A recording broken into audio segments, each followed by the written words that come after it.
Welcome back to my channel guys. तो आज मैं लेकर आई हूँ एक बहुत ही interesting story, the Brahmin's dream. तो आप वीडियो को एंड तक ज़रूर देखना। आपको नए नए वोकैब सीखने के लिए मिलेंगे, नए नए सेंटेंस मेकिंग आपको सीखने के लिए मिलेंगे। तो एंड तक वीडियो को ज़रूर देखना। So let's get started. Long ago there lived a poor Brahmin in a village.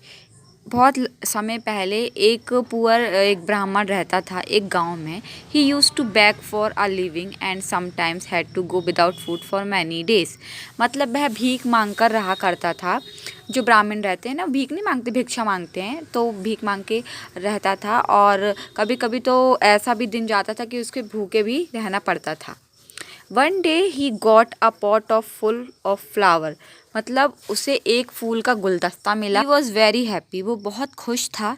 He took the pot home and hung it up near his bed. वह क्या किया, उसने उस गुलदस्ते को घर ले गया और उसे अपने बेड पर टांग दिया। ही ले on the bed and gazed at his pot.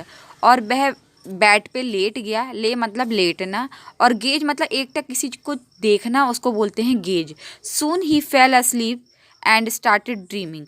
और वह जल्दी उसकी नींद लग गई। फेल असलीप मतलब उसकी नींद अचानक लग गई, सोने की कोशिश नहीं किया।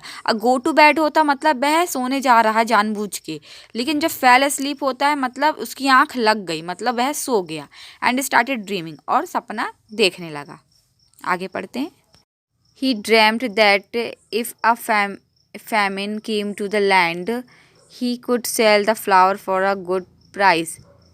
उसने सपना देखा कि फैमिन मतलब होता है कि अकाल पड़ना, भूखमरी के कारण जो अकाल पड़ जाता है, मौतें हो जाती हैं, उसे उसे अकाल कहते हैं, फैमिन बोलते हैं। केम टू द लैंड, अगर इस धरती पे कोई अकाल आता है।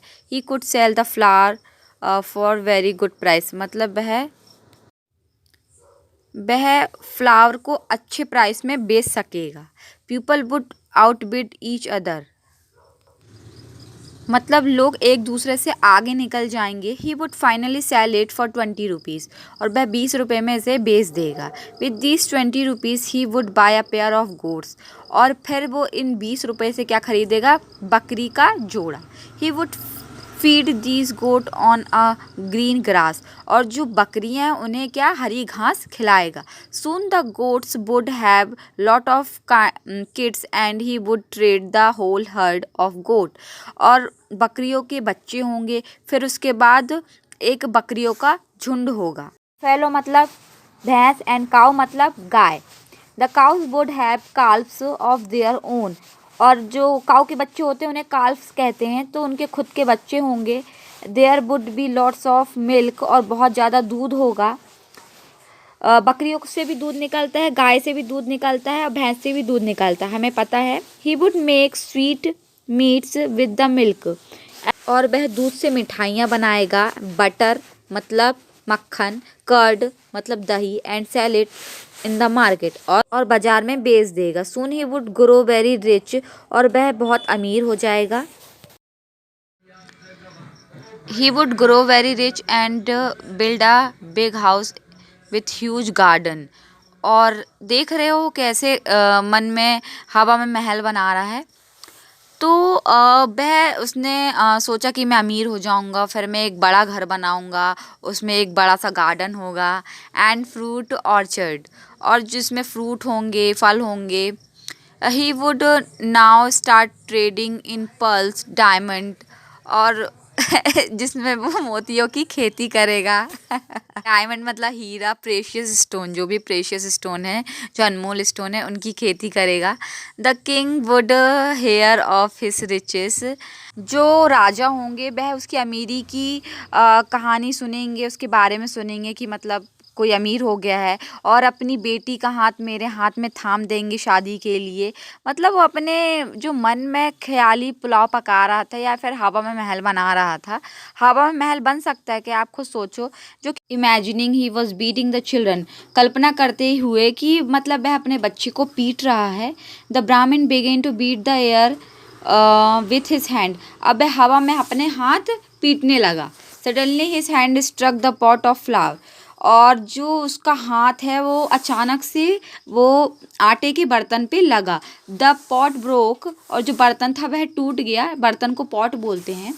And all its contents spill to the ground. और जो बर्तन में जो भी रखा हुआ था वह गिर गया। द ब्राह्मण woke up to find that he was dreaming everything। And जो ब्राह्मण जब उसकी आँख खुली, जब वह जाग गया तो देखा कि वह सब कुछ सपना था। There was no big house, कोई बड़ा घर नहीं है। नो लवली गार्डन्स, कोई सुंदर गार्डन नहीं है, कोई पत्नी नहीं है और ना ही कोई बच्चे हैं। Only the broken pot and flower scattered all over the floor. अब ब्रोकन मतलब टूटा हुआ, पॉट मतलब बर्तन, फ्लावर मतलब आटा, उसको फ्लावर पढ़ते हैं। स्कैटर मतलब बिखरा हुआ, हर जगह बिखरा हुआ था। All over the floor, all over मतलब पूरे फर्श में। इस कहानी का मोरल क्या है? Never build castle in the air, मतलब हवा में महल बनाना, मतलब ऐसी बातें सोचना या डे ड्रीमिंग भी बोलते हैं जिनका कोई फ़ायदा नहीं है, जो कि इम्पॉसिबल है। हवा में महल बनाना क्या पॉसिबल है? बिल्कुल भी नहीं है। तो हमें ये सीख मिलती है कि कभी भी हवा में महल नहीं बनाना चाहिए और जो रियलिटी है उसको एक्सेप्ट करना चाहिए। तो आई होप आपको इस वीडियो से बहुत कुछ सीखने मिला होगा, नए नए वोकैब सीखने के लिए मिले होंगे, कहानी आपको इंटरेस्टिंग लगी होगी और सेंटेंस कैसे बनाते हैं ये भी आपने सीखा होगा। मैंने ऐसे अपने चैनल पे बहुत ही वीडियो अपलोड कर दिए हैं, तो आप जाके उनकी मतलब जो उनकी स्टोरीज है आप उनको जाके पढ़ें, उनकी वोकैब देखिए, सेंटेंस मेकिंग देखिए, आपको बहुत कुछ सीखने को मिलेगा। ये चैनल आपके लिए बहुत यूज़फुल हो सकता है, तो सब्सक्राइब ज़रूर कर लेना।